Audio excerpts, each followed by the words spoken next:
Hey, bro. What are we here to talk about today? Well, brother, we're here to talk about Blade. I can't quite remember what year. 1998, yeah. 8? What'd you think of it? It was good.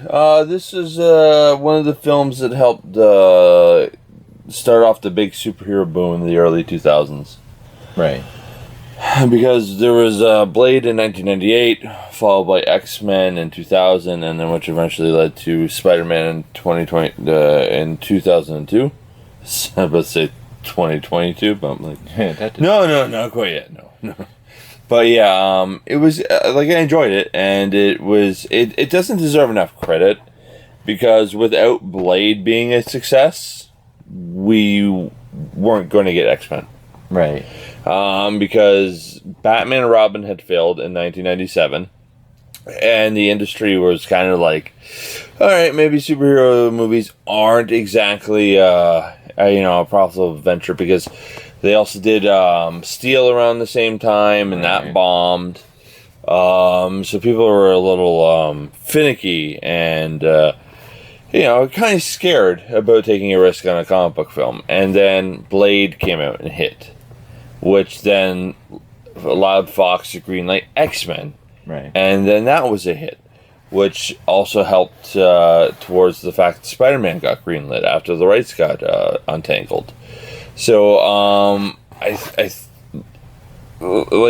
feel like Blade doesn't get enough credit because right now we're living in a superhero renaissance of comic book films, and we wouldn't have gotten there without the early 2000s boom. Yeah. And we wouldn't have gotten to that early 2000s boom without Blade being a hit in 1998. Right. Because Batman and Robin, Steel, and there's a couple other stinkers that came out, like Spawn, and a couple others I can't remember right now, like a comic book film. Tank Girl's another one. Was Supergirl around? No, that was the 80s. That was the 80s? But like in that late 90s sphere, all these comic book films came out and were horrible and did poorly at the box office. Yeah, it was like Batman and Robin, Steel, Tank Girl, Spawn. And I feel like there's one more that I just can't remember right now. But they all hit in like 1996, 1997, 1998. And that, like, if Blade didn't hit, if Blade wasn't a success, like, we would have been it probably would have been a few more years, like, before somebody really took a chance in a comic book film. Yeah. But because Blade was a hit, that led to Fox greenlighting X-Men, which later led to Fox greenlighting Fantastic Four and Sony greenlighting Spider-Man. But also, with Blade hitting, it also helped Warner Brothers take another look at Batman, Right. which eventually led to them finally getting a new Batman film off the ground in 2005 with Batman Begins. Yeah. Granted, they tried, after Blade hit, they tried getting a Batman film off the ground. There's a few different incarnations. Joss Whedon was hired to write like a Batman Year One kind of script, and it didn't really go anywhere. Then Darren Aronofsky and Frank Miller were hired to kind of do like a Batman Year One take, and that didn't go anywhere. Right. Wolfgang Peterson was doing a Batman Superman film that didn't eventually go anywhere. But all these false starts eventually led to Batman Begins in 2005. But all those false starts wouldn't have happened if Warner Brothers wasn't successful with Blade. So that's what I mean. Like, Blade doesn't get enough credit. Like, it's like your team making the playoffs. Yeah. You know what I mean? If your team didn't make the playoffs that year, maybe management would have blown it apart. Your team would have been in the shitter. You would have been in the rebuilding mode for years. Yeah. And to the point where maybe your team's no longer financially successful and had to relocate, kind of thing. Right. But instead, your team actually made the playoffs that year. Management decided to take a chance on it. Maybe started to stack the decks the following year with more talent, and all of a sudden you win a championship, and it's an entirely different story, kind of thing. Right. And that's kind of like what Blade was. It was a Hail Mary pass, a victory win. Mm-hmm. Sorry, kind of going off on a tangent and a rant so quickly on, but even though because I don't think this is like the greatest film ever made, or even like the best comic book movie ever made. Right. But that being said, like it was able to achieve a victory for the comic book industry, comic book film industry, when the comic book film industry needed a victory. Yeah.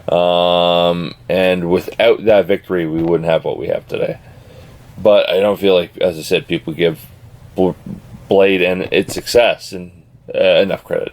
So I just had to go off on that rant. That's very fair. I mean, we are here to talk about it, so...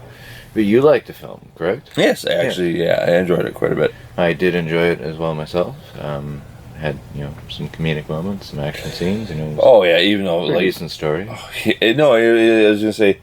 I enjoyed the film, and it's hilarious how Wesley Snipes portrayed Blade, because that's not how Blade was written in the script. No? Blade was a lot more serious and more of a straight man kind of thing. Like, he was a bit more somber, not so like comedic.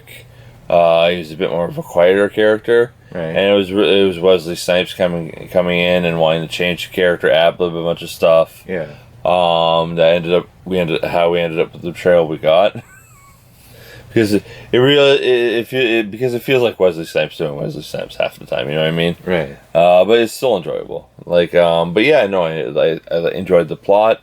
Like as I said in previous reviews, like this film actually had a plot. It had a beginning, middle, end. It was able to keep its plot linear and straightforward. Yeah. It didn't need to overcomplicate it. The story was decent. Mm-hmm. I wouldn't say the story was amazing or Oscar caliber film, but it was decent. Yeah. It did its job. It told the story. It entertained. It got from point A to point B to point C, and it concluded. Beginning, middle, end. Yeah. Yeah. Favorite scenes? Favorite scenes in the movie? I enjoyed a lot of the action scenes. Like they were well done.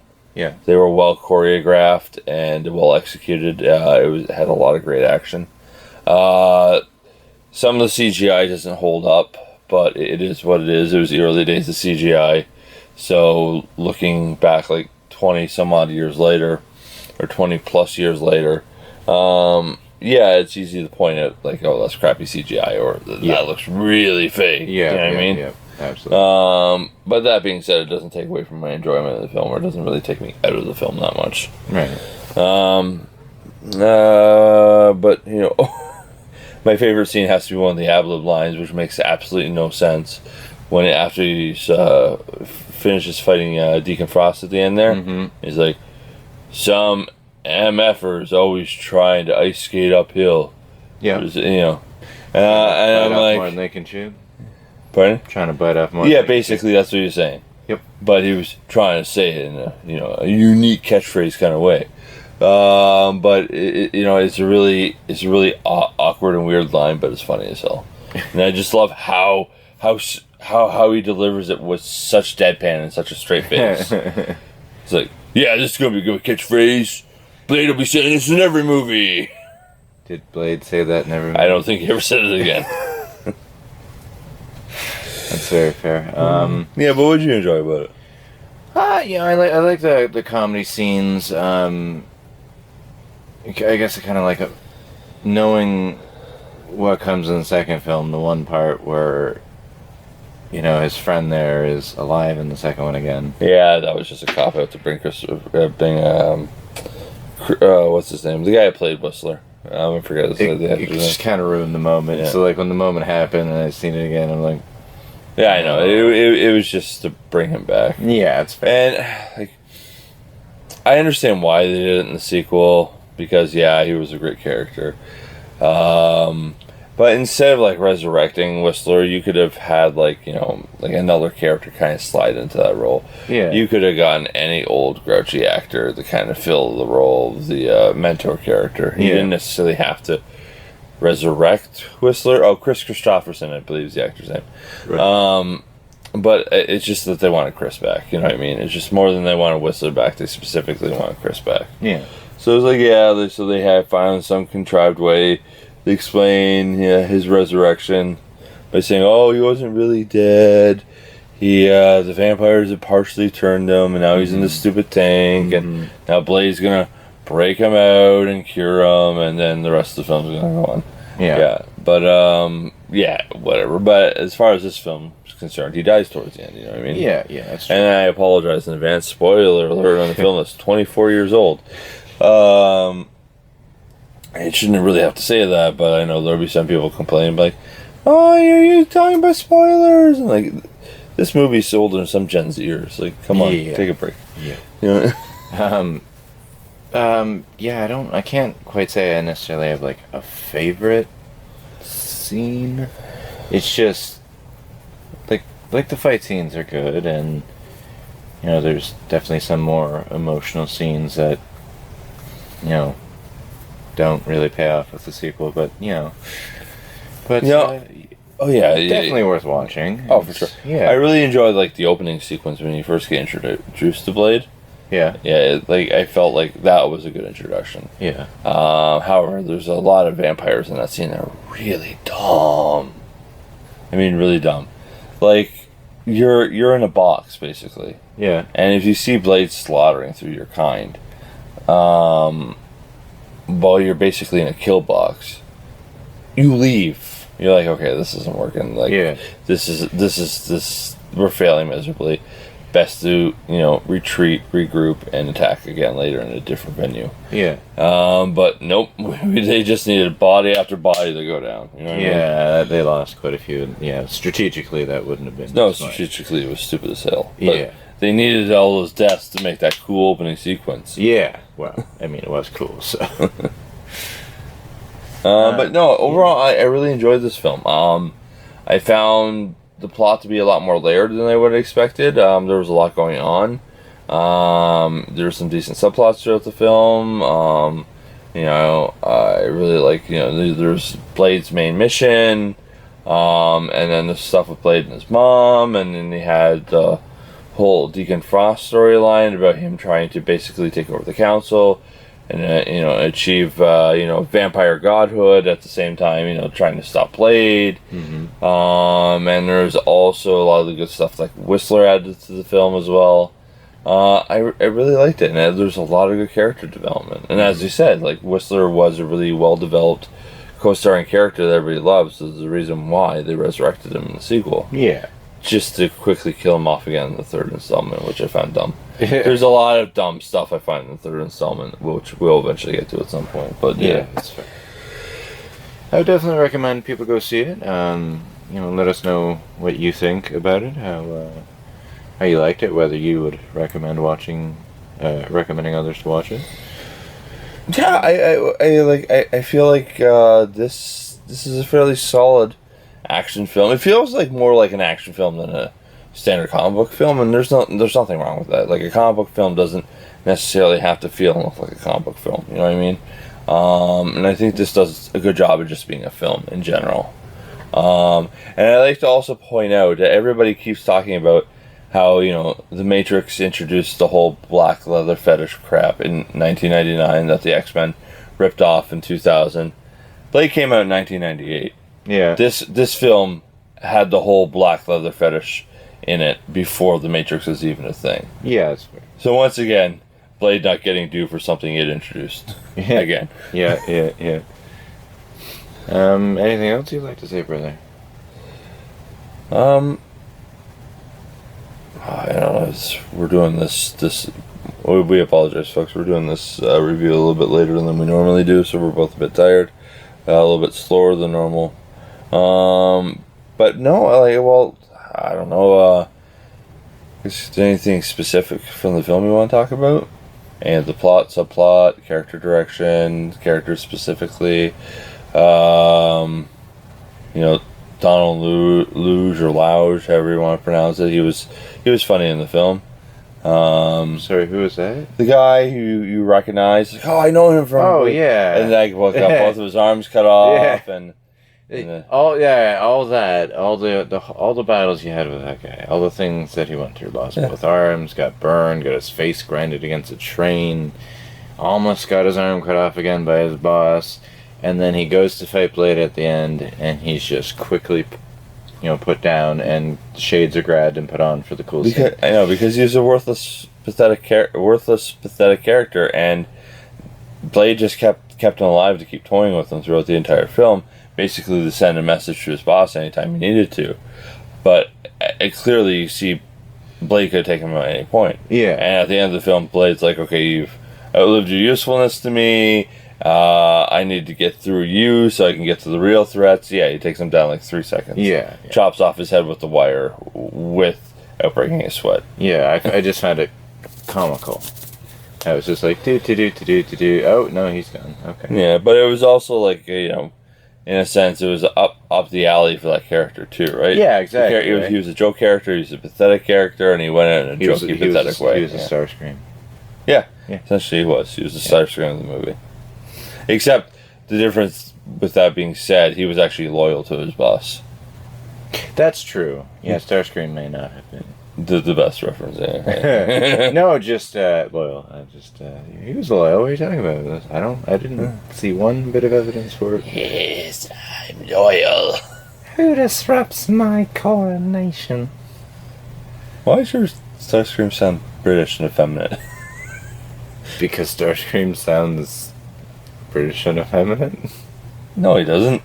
Who disrupts my coronation? He sounds like Chris Latta, talking like he's been smoking 20 packs of cigarettes a day after inhaling a little helium.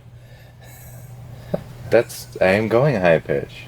I know, but it's there's high pitch and then there's effeminate, and you also don't have to like really scratchy, like That's fair. yeah, you know what I mean. Coronation Starscream. That's just bad comedy. We're really getting off on a tangent. No. No, not at all. Not normal. But yeah, that being said, anything else you want to add to it? No, I think I'm alright. I think it's a good time for some closing statements and. Basically, I say if you enjoy superhero films, comic book films, vampire films, check this out. This was a nice foray into the supernatural aspect of Marvel films that we didn't get until really years later. There was Ghost Rider in the mid 2000s, but those films weren't really that great. But you know what I mean? We slowly got into like the mystic and supernatural side of Marvel. Yeah. Which we're a lot more deeper into now in the MCU, and we'll continue getting deeper in as we go along. But yeah, it was nice seeing an early version of that. Yeah. So I would say, if I recommend you checking out this film. It's pretty solid. I can't remember who directed this, but sadly also I believe the guy who directed The League of Extraordinary Gentlemen. Don't judge him on that because he actually does a good job with this film, unlike The League of Extraordinary Gentlemen, which he just completely screws the pooch on. Right. But yeah, I would definitely recommend you checking this out. And as would I. This is definitely a very fun Wesley Snipes movie. Yeah, it's pretty good. Yeah, thanks for watching, guys, and hope you enjoyed it. All right, everyone, stay safe and healthy, and we'll see you next time. Adios.